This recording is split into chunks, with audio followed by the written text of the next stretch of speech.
Hey, yo, what's good, everyone? Twisted here with Open with Sorcery, and today I want to go ahead and talk about the Japanese concept and practice of Kintsugi. Now, this is something that my lovely co-host Devi and I have happened to go ahead and speak about before, but under a different name, or at least very closely associating with a different sort of Japanese philosophical concept. And this was quite a while back when we were going ahead and talking about the nature of the phrase empty your cup and a couple other koans that happen to tie in to such a thing. It was a variety of different parables and or stories or just things that had similar themes, what have you.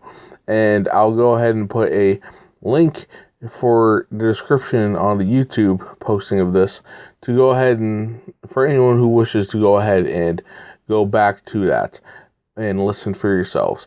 But in that particular instance, we more so went ahead and associated with and called it as Wabi-Sabi. Now, I'll go ahead and make a distinction between what Wabi-Sabi is and then get into what actually Kintsugi is. So, this may warrant its own individual monologue or a, conversation and all of that at some point in the future. But just generally put, Wabi-Sabi is the acceptance of impermanence, I should go ahead and correctly pronounce it, and imperfection, an inevitable part of our world. Wabi-Sabi encourages the delay in irregularities and inconsistencies of the human hand rather than striving for perfection. And of course, not just the human hand, but just that as a prominent example is utilized a lot of times when talking about things that have, irregularities or unique sort of shapes and grooves and changes within them over a period of time. And in terms of impermanence, that is something that we have also gone ahead and talked about with our good old friend Y King. So once again, link in the description if you wish to hear our conversation on that concept. But getting into Kintsugi itself, right? So once again, we had addressed it in that other conversation. But in terms of Kintsugi, what it is itself is, well, at least the name of it. The Japanese name, it roughly translates in English as join with gold.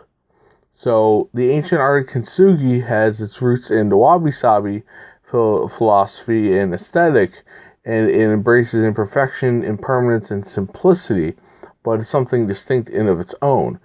And it is a Japanese restoring method that is considered as an act of meditation for being present and aware of different imperfections in an item, notably pottery a lot of the time, but it can apply to anything, and being present and aware of the cracks and the crevices, the nooks, the crannies on objects that are being restored or repaired.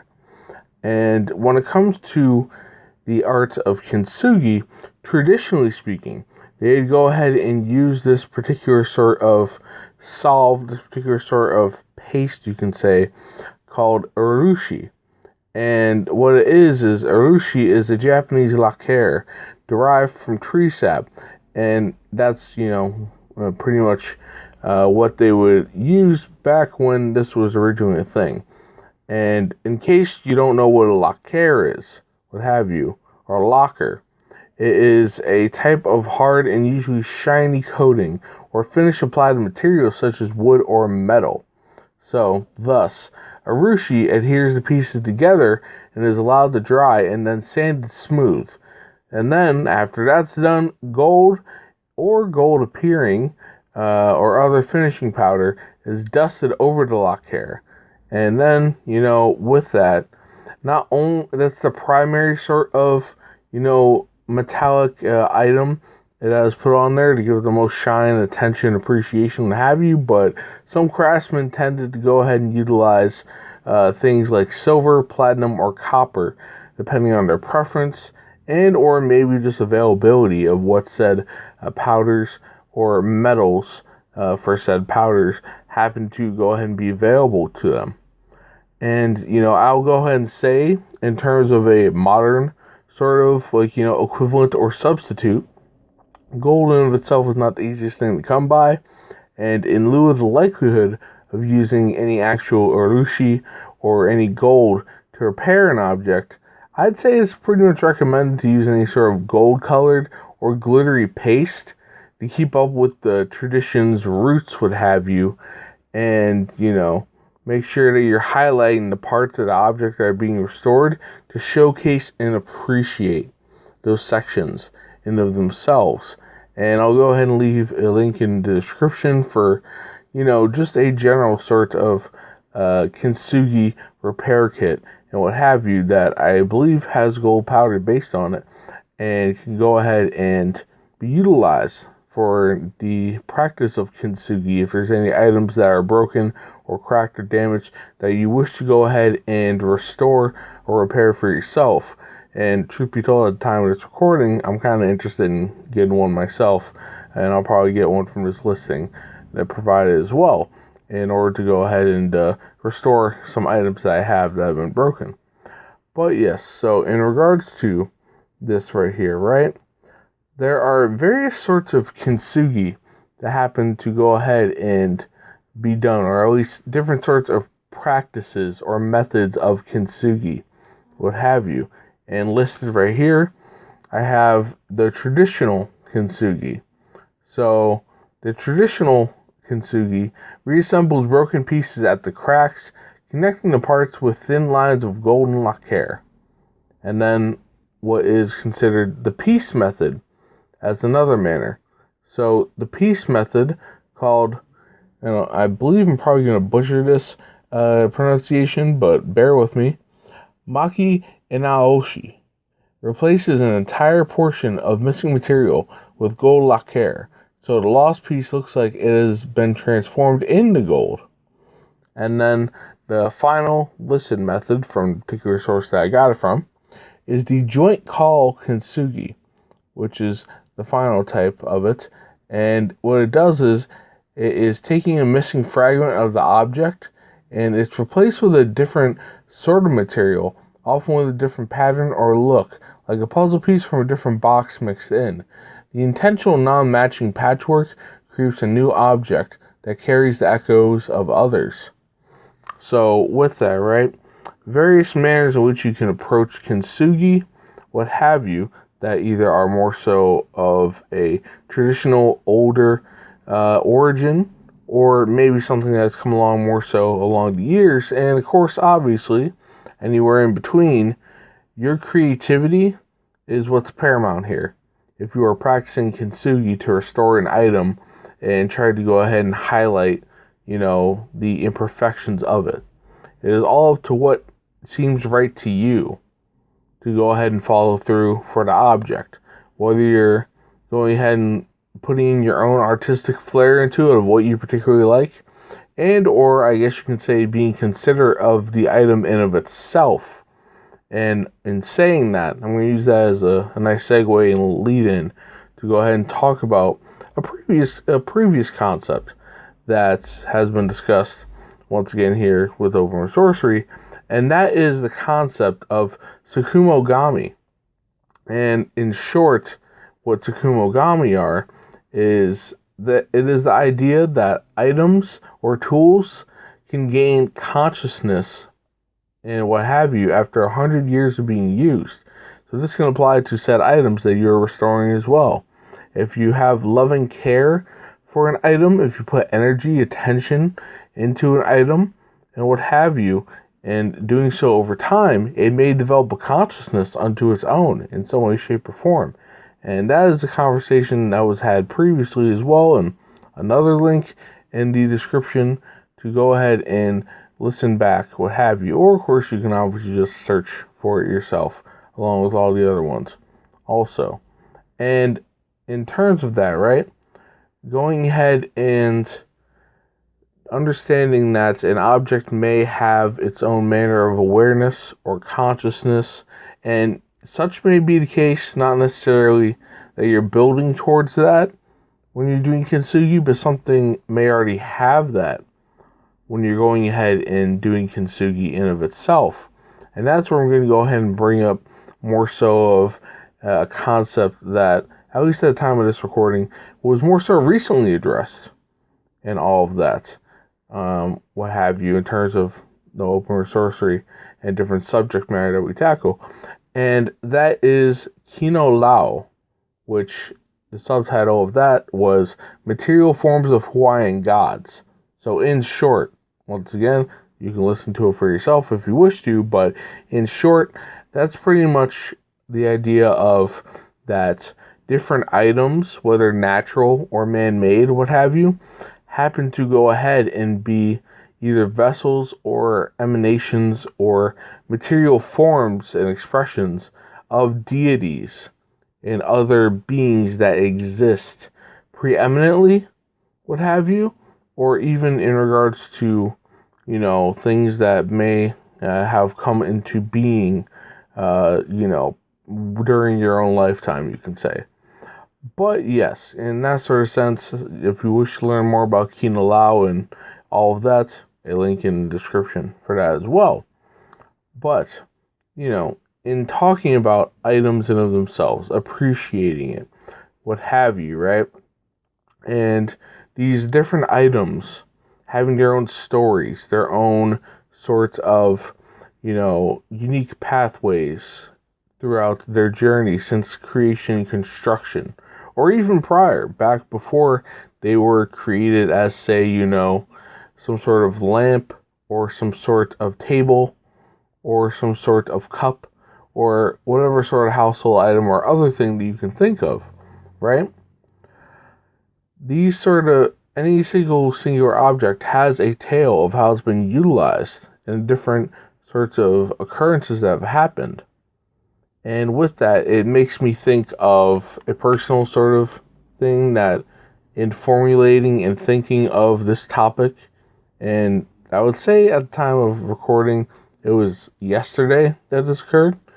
I was out eating breakfast at a diner that I go to every so often. And when I was going ahead and thinking about Kintsugi in the back of my head while eating and just enjoying my meal, right? I noticed that I tend to receive either the same or very similar blue plates for the meals that I get when I go over there, whether it's for breakfast or for lunch or whatever meal it happens to be. And in doing so, these plates tend to have pieces chipped off at their edges. Now, that's not a surprise in, some sort of diner or establishment or restaurant or what have you that, if something gets used a lot, it's going to take some bumps and bruises. But in that, right, I'm going ahead and recognizing that, it has its own individual story. This particular blue plate, has its own narrative, its own journeys, whether it's in, traveling within the restaurant itself or maybe prior to the restaurant at some other place where it was constructed and so on and so forth, right?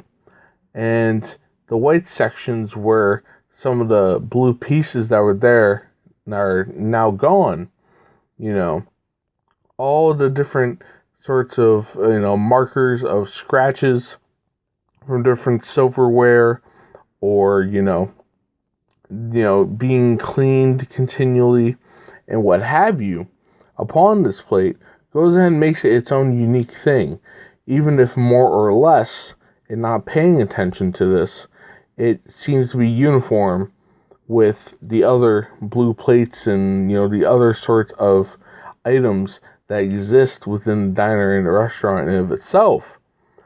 And, let's also not forget, right, that, all different people that have eaten from it have contributed to the story and their attention, their energy, what have you. The servers who've carried it have gone ahead and had interactions and touched this item, what have you, in different ways and forms, and some of those servers may have dropped it, adding to those particular plates being chipped off. And the variety of food eaten upon the dish that is being served to said patrons and customers at the diner and restaurant and so on, right? All making up for this unique story. So in me observing this and thinking about it and what have you, being present in that moment with it, I go ahead and then extend that to you and I, to people. And just like this blue plate, the same applies not only to myself, but anyone else that was sitting in that diner at the moment, and anyone who's listening to my current, talking about it in monologue, what have you, that we have our own stories, our own sort of, things that make us unique, what have you. Whether it's within our physical form or, within our mental bodies, emotional bodies, and various other layers that make up our being, what have you. And in talking about that, right, we're all human beings. For the vast most part, we have the same base foundation coded within our DNA and other sorts of things that make our particular blueprint for who we are as a species. But the imperfections, the slight variables and changes that make it to where we're not 100% symmetrical or whatever it may be, these things go ahead and are unique identifiers of who we are in the life journey that we've traversed thus far. So this can include things like scars or chipped teeth or, birthmarks, different sorts of things of like how much hair you have or not, or where you have hair and all that sort of thing. And the list can go on. And, that's just some examples, right? The manner of which you do your hair and all of that. But yes, so we have the same sort of thing with us as seeing those imperfections that we have, or what can be considered as imperfections, or just the unique sort of little quirks that we have, whether viewed, in a positive or negative or even neutral manner, that go ahead and make us who we are as individuals. And to that, right? So now that I've gone ahead and moved from inanimate objects, or at least seemingly inanimate seemingly inanimate objects to us as individuals, right? How can we go ahead and take that idea of Kintsugi and apply that to ourselves in more so of a spiritual, metaphysical, woo-woo, magical sort of manner, right?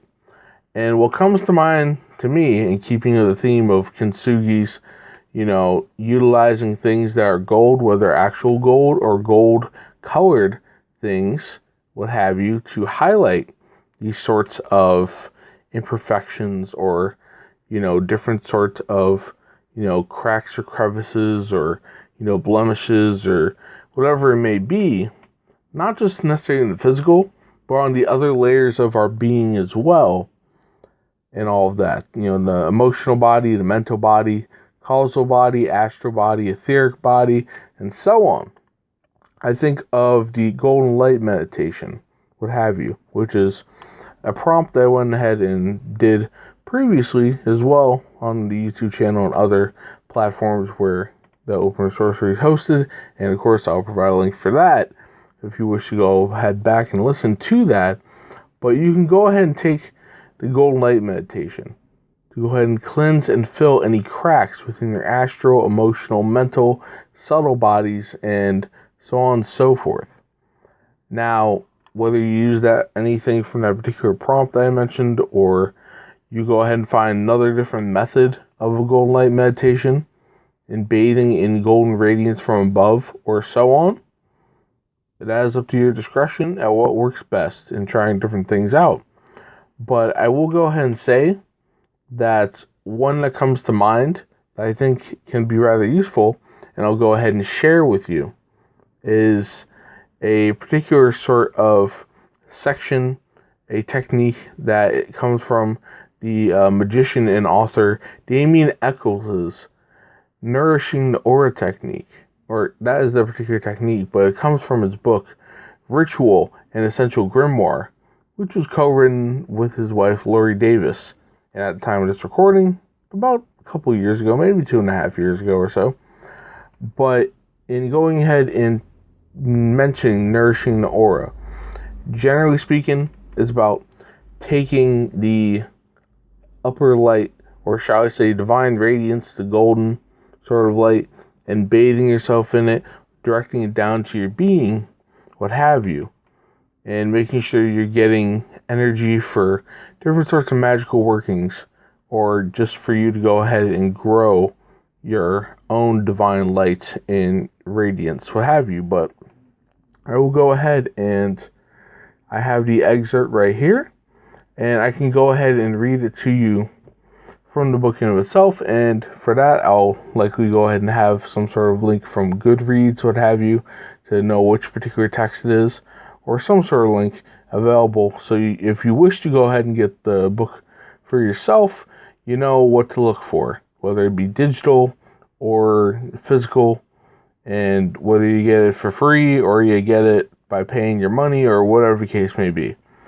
But yes, so I'm going to go ahead and speak about and recite and read from the book Ritual and Essential Grimoire by Damien Eccles and Laurie Davis, the technique of nourishing the aura, and then I'll go ahead and give a little addendum at the end as well. Nourishing the aura. Magic practices that we never use our own energy, and let me restart. Magic teaches that we should never use our own energy to effect change, because doing so would eventually deplete our system. Instead, we use energy taken in from the infinite source by using breathwork and visualization. This is a simple exercise for helping to nourish our entire energy system with fresh energy and remove energetic blockages. So now we go ahead and here's kind of like a listing of steps right here. Take a comfortable position. Close your eyes and focus your attention on the center of your chest, right about where your heart is.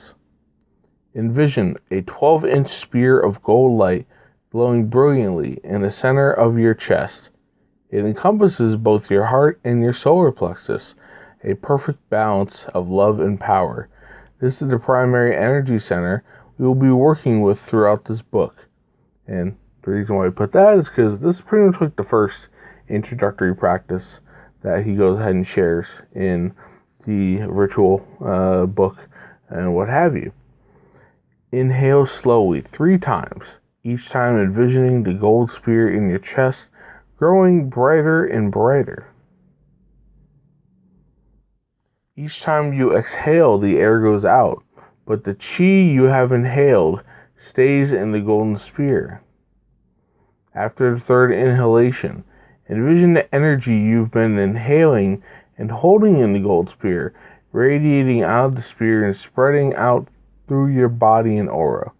Imagine that it feels like very warm golden lava as it spreads through you. Don't worry if you can't see the spear. Start out by just imagining it as best as you can. Everyone visualizes in their own way. You may feel the energy more than you see it in your mind's eye, for example. This doesn't mean you're doing it wrong. Repeat this process 3 times upon arising from bed each morning for more energy and clarity as you go through your day. So, that right there is from Ritual and Essential Grimoire by Damien Eccles and Laurie Davis. The technique is called Nourishing the Aura.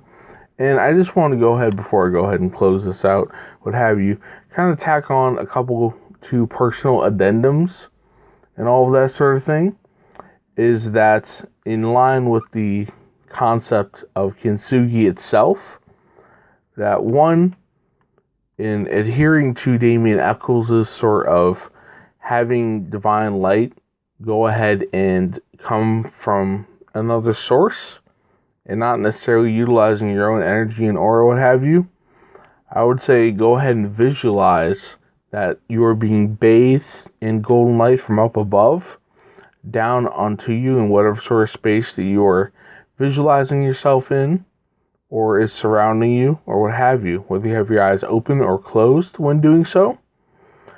And the second thing I would say is in the spreading of that golden light, what have you, and all that sort of thing for the Kintsugi practice, you go ahead and imagine that there are different cracks and crevices within your being, wherever they may be. That is up to your own discretion of detection or imagination, and that these particular cracks and crevices are being filled with the golden light, what have you, radiant and so on and so forth.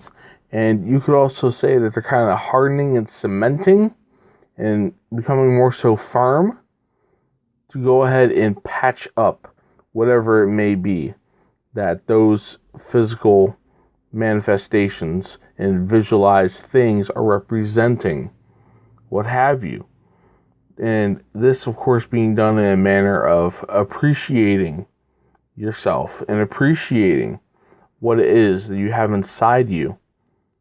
That all the different sort of trials and tribulations you've gone through, all the different sort of experiences you've had, and all of that, whatever may have occurred to you within your lifetime, the good, the bad, and the ugly, he goes ahead and has served a purpose to make you who you are today, and you should appreciate you for yourself, who you are today.